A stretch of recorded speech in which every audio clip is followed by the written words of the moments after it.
Tape www.suividécole-au-sénégal.com.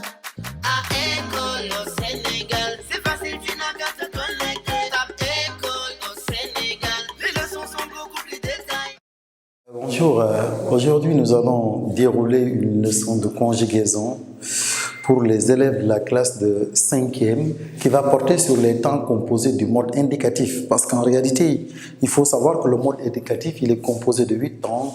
Nous en avons 4 temps simples et 4 temps composés. Et les 4 temps simples, c'était le présent de l'indicatif, c'était l'imparfait de l'indicatif, le passé simple et le futur simple. Et ce qui a été dit dans le cadre des vidéos précédentes, nous avions clairement indiqué que pour ce qui concerne les temps simples, il n'y a pas souvent de problème pour les élèves dans le cadre de la conjugaison. Ce qui pose problème fondamentalement chez les élèves, c'est les temps composés, c'est-à-dire comment conjugue-t-on les verbes au temps composé. C'est pourquoi aujourd'hui nous avons décidé de faire une leçon, essayer véritablement d'expliquer aux élèves comment conjugue-t-on les verbes au temps composé. Et ça sera pour les verbes du premier groupe, les verbes du deuxième groupe et les verbes du troisième groupe. Donc, voilà, conjugaison.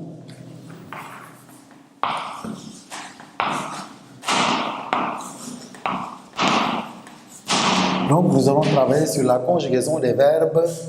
La conjugaison.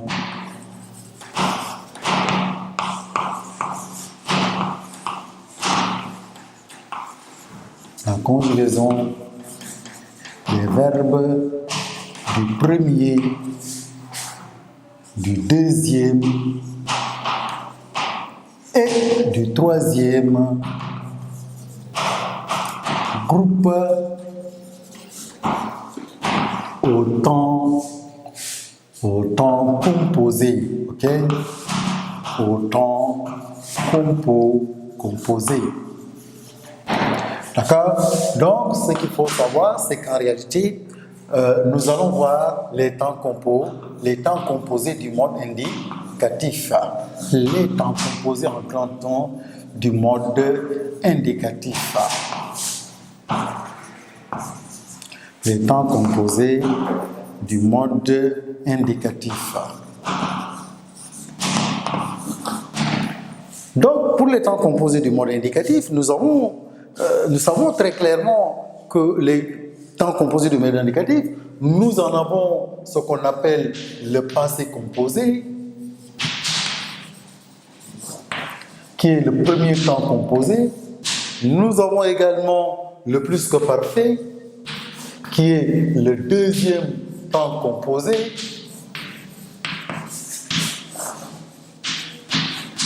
Nous en avons également le passé antérieur,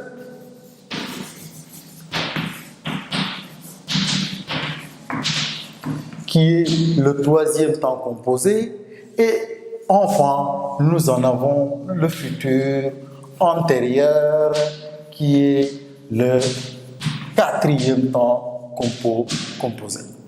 Mais avant de voir les temps composés, il faudra qu'on définisse qu'est-ce qu'un temps composé et pourquoi on les appelle temps composés. D'accord? Définition des temps composés. Nous allons les définir. Qu'est-ce qu'un temps composé? Pourquoi on les appelle temps composés? Parce qu'à l'opposé des temps simples.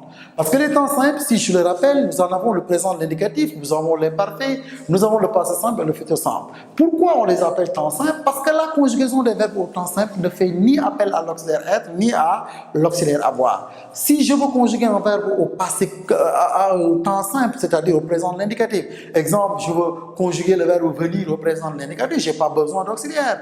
Je vais conjuguer directement le verbe en disant je viens, tu viens, il vient, nous venons, vous venez, ils viennent. Là, je n'ai pas besoin d'auxiliaire pour conjuguer un verbe à un temps simple. Si je veux conjuguer le verbe manger plus qu'à l'imparfait de l'indicatif, je mangeais, tu mangeais, il mangeait, nous mangions, vous mangez, il mangeait. Là, vous voyez qu'on n'a pas besoin véritablement d'auxiliaire, ni l'auxiliaire être, ni l'auxiliaire avoir. Au futur, qu'est-ce que ça donne? Je mangerai, tu mangeras, il mangera, nous mangerons, vous mangerez, ils mangeront. Au passé simple, je mangeais, tu mangeas, il mangea, nous mangeâmes, vous mangeâtes, il mangea. Donc pour les temps simples, on n'a pas besoin de faire appel à l'auxiliaire être, ni à l'auxiliaire avoir. Par contre, pour les temps composés, Pourquoi on les appelle temps composé? Là-bas, on les appelle temps simple parce que les verbes, on les conjugue directement sans faire appel à un auxiliaire. Ici, pourquoi on les appelle temps composé? Parce que leur conjugaison fait appel obligatoirement à l'auxiliaire être ou à l'auxiliaire avoir plus de participe passé du verbe à conjuguer. Donc, on les appelle temps composés, ok? Les temps composés. Pourquoi composés? Parce que leur conjugaison fait appel à l'auxiliaire avoir ou à l'auxiliaire être, d'accord, plus le participe passé du verbe à conjuguer, plus le participe passé du verbe à conjuguer. Ok? Donc, si nous regardons clairement le mot composé, composé parce que c'est composé de l'auxiliaire avoir ou être, plus le participe passé du verbe à conjuguer. C'est pourquoi on les appelle temps composés. Donc, chers élèves, pour essayer véritablement de vous expliquer les verbes là, les temps là, pourquoi on les appelle temps composés, on les appelle temps composés parce que leur conjugaison fait appel à l'auxiliaire avoir ou être plus de participation du verbe à conjuguer. C'est ça la composition. D'accord? C'est pourquoi nous allons commencer par le premier temps composé qui est le passé composé.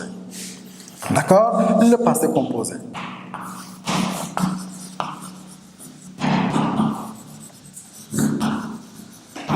Le passé composé.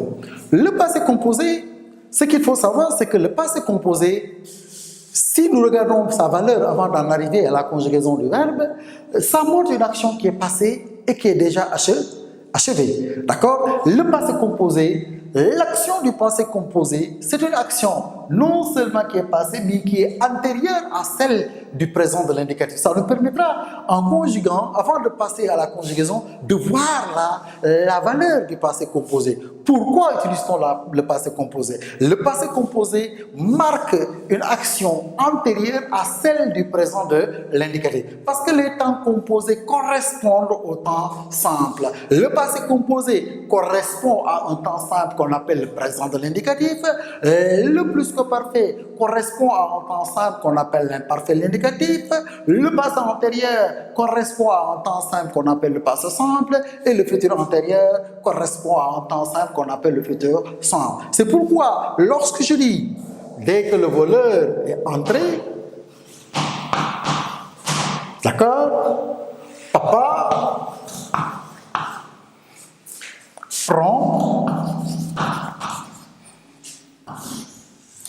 le fusil. Ok? Dès que le voleur est entré, papa prend le fusil. Là, regardez ces deux verbes. Nous avons le verbe entrer, nous avons le verbe prendre. Ok? Vous voyez que ici, nous avons le verbe entrer, là, nous avons le verbe prendre. Vous allez comprendre aisément que le verbe entrer ici, il est antérieur à l'action du verbe qui est le verbe prendre. Cette action-là d'entrer, cette action-là, elle est antérieure à celle-là.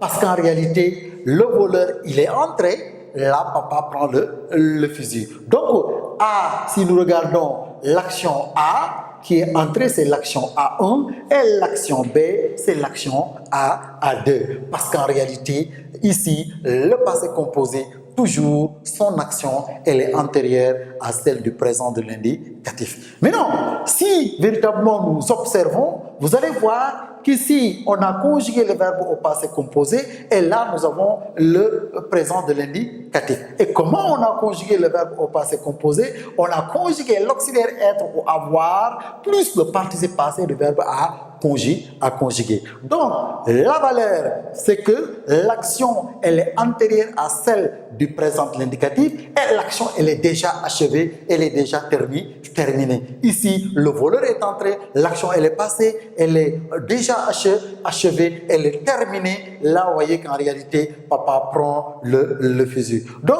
voilà en fait ce qu'il faudra retenir. Donc, pour ce qui est du passé composé, pour conjuguer un verbe au passé composé, on conjugue l'auxiliaire être ou avoir au présent de l'indicatif et on y ajoute le parti passé du verbe à conjuguer. Quand je veux conjuguer le verbe venir au passé composé, je vais conjuguer d'abord parce que je sais que venir se conjugue avec l'auxiliaire être. Je conjugue d'abord l'auxiliaire être au présent de l'indicatif. Ça me donne quoi? Je suis, tu es, il est, nous sommes, vous êtes, ils sont. Et j'ajoute le participe passé du verbe venir qui est venu. Ça me donne quoi? Je suis venu, tu es venu, il est venu, nous sommes venus, vous êtes venus, ils sont venus. Donc, là, il n'y a pas de problème pour le passé composé. Si je dois conjuguer le verbe chanter, je sais que chanter, ça se conjugue avec l'auxiliaire avoir. Je conjugue l'auxiliaire avoir au présent de l'indicatif et j'ajoute le participe passé du verbe à conjuguer. Chanter, ça se conjugue avec l'auxiliaire avoir, ça me donne j'ai, tu as, il a, nous avons, vous avez, ils ont. Et j'ajoute le participe passé, ça me donne j'ai chanté, tu as chanté, il a chanté, nous avons chanté, vous avez chanté, ils ont chanté. Donc voilà en fait ce qu'il faudra retenir. Donc voilà les deux points qu'il faudra retenir par rapport au passé composé. L'action du passé composé est antérieure à celle du présent de l'indicatif, son action elle est déjà achevée et que le passé composé, pour conjuguer le verbe au passé composé, on conjugue l'auxiliaire être ou avoir plus le participe passé du verbe à conjuguer. Il suffit d'école au Sénégal, d'accord. À école au Sénégal.